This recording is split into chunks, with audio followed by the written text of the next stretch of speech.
So your question about something like Nessie, so this applies to things other than Nessie as well, is that there's so many good resources out there.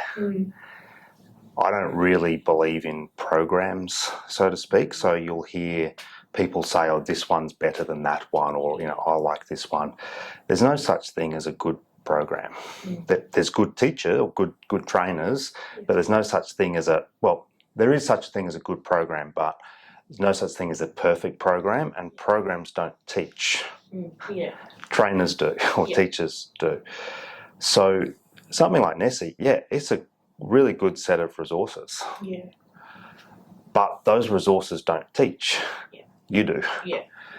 And this is my problem with programs, including ones that I've written over the years, is if we start from the point of view that the program teaches, or that we start on lesson 1 and we do lesson 2 through to lesson 100, we're missing the point. Because the point isn't to teach a program from beginning to end, is to use the program to teach behaviours. So we've got to first work out what behaviours are we trying to train. So say in this case, we know that the letter O doesn't have stimulus control over the O response, so he's a bit inconsistent, okay?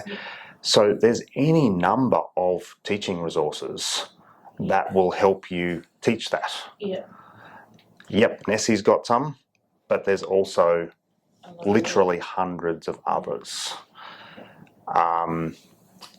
So it's about starting with deciding what behaviours you're trying to train, and then picking and choosing what will work in order to train those behaviours, because there's a lot of, and that's my beef with, again, even some of the things that I've written and sold in the past, and in this case we're talking about some of the multi-lit suite of programs, is they go from lesson 1 to lesson 2 and so on. And if you're doing lesson 2 and he doesn't need lesson 2 because it's not one of the behaviours that needs training, you're wasting time. Equally, if he hasn't learned, if he's not fluent in what's in lesson 2, but we move on, that leaves him with a problem. Now, that's not the program's fault, it's the political system, right? Because the political system in this particular case might say, well, we have X amount of money available to give certain support to a certain number of children, and they're doing the best they can with those resources. Now, it's imperfect for the individual often, but again, that's not the fault of the program, that's the fault of lack of resources or whatever. But just don't start from that point of view of it's either this program or that one. The starting point should always be, what behaviours are we trying to train? And if it's, say that O, having control over the O response, if Nessie's got a video, a lesson for that, great, use it. Or if you've got something else, and you asked about whether that would then conflict, say, with MacLit, no, presuming that both trainers, you and whoever's doing the MacLit, both have the intent of training that particular behaviour, because there's always multiple ways of training that one behaviour. So there's no one way of training a dog to sit.